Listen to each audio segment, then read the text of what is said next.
Do you feel like all of the hip mobility movements that you see on reels or shorts or wherever you see them are just simply not accessible for you? You feel like your hips are way too tight to even attempt to do what you're seeing online. Today we're going to be going through movements that are for the person that feels like their hips are just way too tight to even attempt to do those 1990s that you see or deep squats that people are teaching.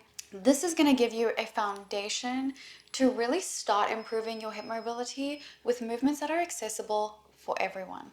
I recommend you doing this at least 3 to 4 times a week, especially if you are wanting to improve hip mobility over time. You need to be practicing these movements as regularly as possible. And a lot of these movements you can really just do in 10 minutes. Just quick, get them done. If you're doing this on a daily basis, I promise that's what's going to get you the results. Let's go ahead and get started on our backs. So right away, come to lay on your back. Take a deep breath in here and bend your knees so that you can almost reach your heels with your fingertips.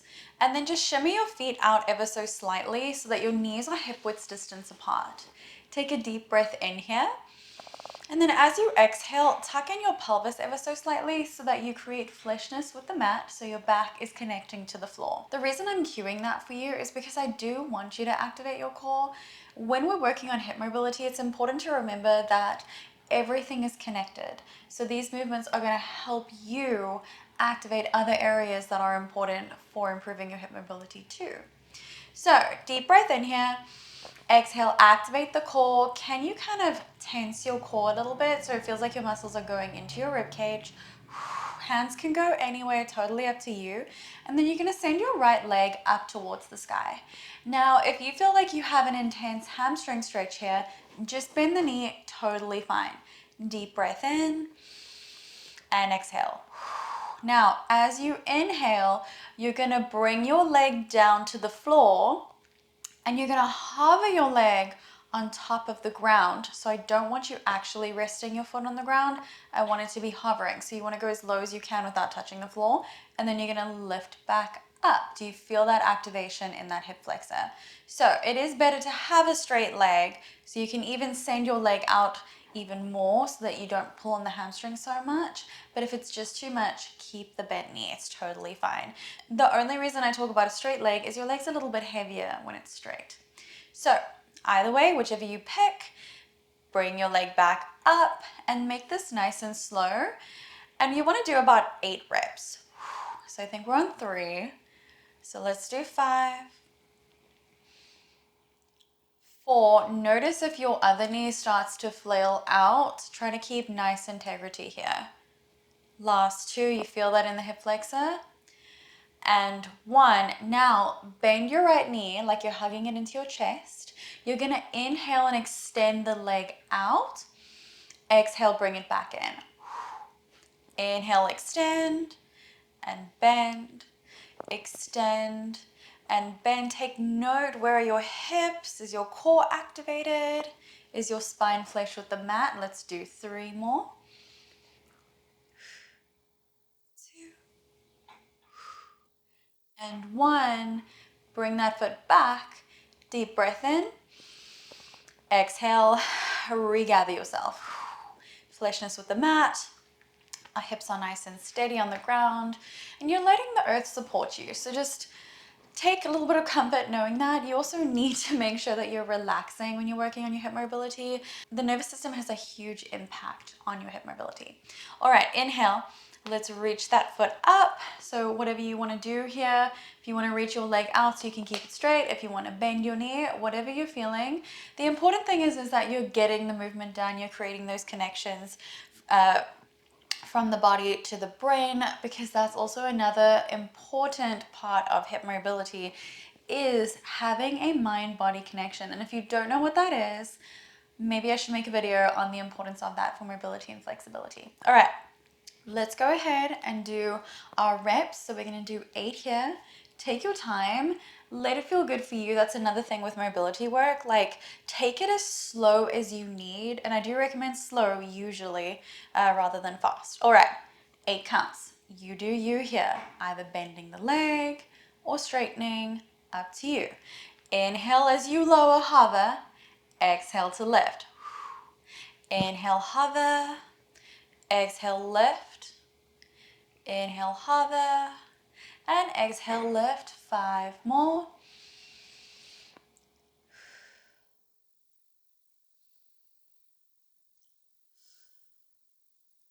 3, 2, and 1. You feel that strengthening. Hug that left knee into the chest. Inhale here. Exhale, we're just taking a breath. Inhale, let's extend that leg out. And then exhale, bring it back in. Straighten and bend. Straighten and bend. 5 more, and 5, 4, 3, 2, and 1. Let's hug that knee into the chest and then rest it back on the floor. Feel free to rock your knees from side to side if you need, just to release the low back a little bit. And we're going to come to lay on our side. How does that feel so far? I know it might feel a little bit intense, but we need to have strong hip flexors to loosen up the hips. I explain this in a lot of my videos, but I'll just do a brief one. Our nervous system will tighten the muscles surrounding the hip joint if there are weak muscles to keep it safe. The more that you strengthen the muscles, the looser they're going to get around the hip joint. And it is complicated. It's more complicated than that, but I'll save that for another video. All right, so we're going to lay on our side here. And I just want you to create a nice little stand with your hand here.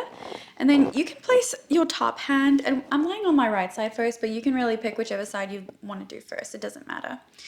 So creating that little kickstand with your hand here. So you want to make sure that you have a nice line from the top of your head to your tailbone. Take a deep breath in here. Again, I want this to be your practice. Where do you want to put your hand? You can put it in front of you, on your hip. I wouldn't put it behind you. I was testing that for myself. All right, deep breath in. Let's create a little bit of a 90 position. So 90 position with the legs. Deep breath in. As you exhale, lift your heels up. Can you feel that internal rotation of the hips here? Now, again, we have options. So we're going to go into clamshell, which you can actually do. Flex the feet first before you do this. You can actually do that when both your knees are on the ground, but you don't have as much range of motion, which is why I like to lift the heels. And then when you open here, keeping the heels connected, notice how much bigger I can make that movement. So that's important because I want us to have more movement inside that joint capsule. And then also I want to build the strength in the glute muscle too. So up to you, take your pick of what you want to do. You can even make it so tiny. If you feel like this is even too much for you, it's okay. Make it so tiny. It doesn't need to be big, and you can work your way up over time. Anything is better than nothing. Start somewhere. Start where you are. It's totally fine. I'm going to opt for lifting the heels up. Take a deep breath in, hand wherever you like. And then exhale, let's open up the knees, clamshell. Let's arch the spine a little bit too, rather than rounding. I know you kind of want to round so it makes it a little bit easier on the glute, but let's send the tailbone back a little bit and then close it back. Open up and back, up and back, as big or as small as you like. 4, 3, 2, and 1. Bring the knees back together, relax it back down. Switch sides. Notice how it feels for you, and also take note of how it feels or how different it feels on either side. So maybe this side's gonna feel a little tighter for you. Maybe it's gonna feel better. It's interesting to kind of take note of that and just see where your body's at, because it's good to have that awareness. That awareness is gonna make you more relaxed, your nervous system more relaxed, and then thus you're gonna improve even more. Okay, so remember, we've got a 90-degree angle in our legs. I'm a little bit out of line, so I had a look here. So I'm trying to make sure that my head is in line with my booty. Send that booty back rather than tucking it in for this practice. Usually I would not cue that. But for this, I need you to send it back a little bit. Up to you. flex the feet, you're either going to stay down here and do tiny little reps. Maybe you want to see what your range would be here, or we're going to lift those heels up and then go from there. Let's start our reps. Deep breath in, and then exhale, let's open. Inhale. 5, 4, 3, 2, and 1. Bring those heels down. How are we feeling? I know it can be a little bit intense, especially if you don't move inside that joint capsule very often. It can feel like a lot when you start to move it around. There's a lot of buildup within the joint capsule, so it's really good that we move it around. And speaking of moving it around, we're going to get on all fours and lubricate our hip joint. So come to all fours. Wrists beneath the shoulders, knees beneath the hips. It's so tempting for me to go straight into a cat-cow. I would highly recommend that. Honestly, let's do it. Let's just do 5 rounds quickly. This was not part of my plan, but I just feel like it's going to be so good. So send the belly button down as you send your gaze out in front of you. Exhale, tuck in the pelvis, round the spine, push the shoulder blades away, and then tuck in the chin. Amazing for hip mobility because we're loosening up the spine. The spine is the foundation of the body. So anytime you're feeling super tight, pop into some cat-cows. Let's do 2 more. And 1. Come back to neutral. Okay, glad I got that out of my system. Take a deep breath in here. And then as you exhale, can you really push through your palms and kind of dome your fingertips so you've got a really solid foundation here with your hands. Like you feel like you are just rock solid right here. We're not locking the elbows. We've got a nice little micro bend. And then the knees are beneath the hips here. So we've got such a beautiful foundation. Nice long line from the top of your head to your tailbone. Now, inhale again. As you exhale, lift your knee toward your chest, but I want everything else to stay still. So it's not a huge movement. We're not doing this. We're bringing it towards the chest, but we're keeping everything nice and stagnant. Now, you're going to send your knee out, around, and back. Notice how small these circles are. If you've done a class with me before and I'm kind of inviting you to move your spine more, that is usually something I will cue for somebody that has practiced hip mobility a little bit more. But the thing is, let's keep going with our circles. The thing is that I would rather you take a more structured approach when you are brand new to this rather than flailing around, because it can put you at risk for injury if you are not controlling your movements and your body is not used to it at all. So for the very beginner, we focus on a little bit more isolation of the movement. Okay, let's do 2 more. And 1, bring the knees back down. Right away, take a breath. Nice solid foundation. Come back to your foundation. Top of your head to your tailbone has a nice long line. And then we're just gonna go ahead and do the other side, and I'm not gonna switch sides. Deep breath in. Exhale, that knee, the left knee this time, is coming towards the chest. We're gonna send it out, around, back in, out, around, back in. So nice lubrication of the joint, inviting healing. Also creating a lot of connections because this does require some strength. Let's do 3 more. 2. And 1. Bring the knees back. Let's come to sit on our bum. Now, if you are very tight, it's okay. Just come up to sit on your knees. No big deal. Gotta fix my mic. Okay, so for our last movement, we're gonna do a little bit of a lengthening situation. So we do wanna lengthen the muscles as well, coming into a low lunge. So you step that right foot in front of you. If you have something next to you, feel free to hold on. We're not gonna focus too much on balance. That is something that is crucial for hip mobility too. You wanna make sure that you have good balance because that activates a lot of unintentional muscles when you are balancing, and it also creates a great proprioception, which is the mind-body connection. But today, up to you. You can hold on to something, you can simply hold on to your hips, whatever you're feeling. Now, if you have really tight hips, you're gonna feel this already. You're gonna feel the stretch in the front of that right hip. That's a good thing. If you don't, you're probably sending your bum back. Send your bum forward Nice long line again. The spine is nice and straight. Tuck the pelvis in. Boom, you feel it now. Deep breath in. Exhale. Don't focus on coming down. You focus on sending the hips forward. So, inhale. As you exhale, tuck even more, send the hips forward. How deep do you feel that stretch?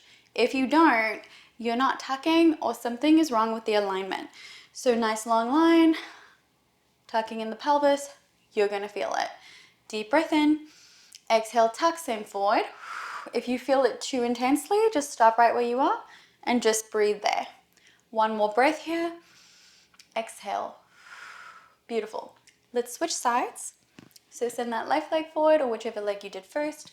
Deep breath in. We know the alignment here. Nice long line from the top of the head to the knee. Deep breath in. We're tucking in the pelvis. Exhale, send the hips forward. Inhale. Exhale, hips come forward. Inhale again. Exhale, hips come forward. One more time. And exhale. Come back up. And that is it. So if you are a very, very beginner and you found this useful and you feel a little bit of warmth in your hip flexors and you feel like, okay, I can handle that, I would love to hear from you in the comments. So definitely let me know how this felt for you. And thank you so much for taking the time out of your day to practice with me and trust me with your hip mobility journey. And I will see you in the next one.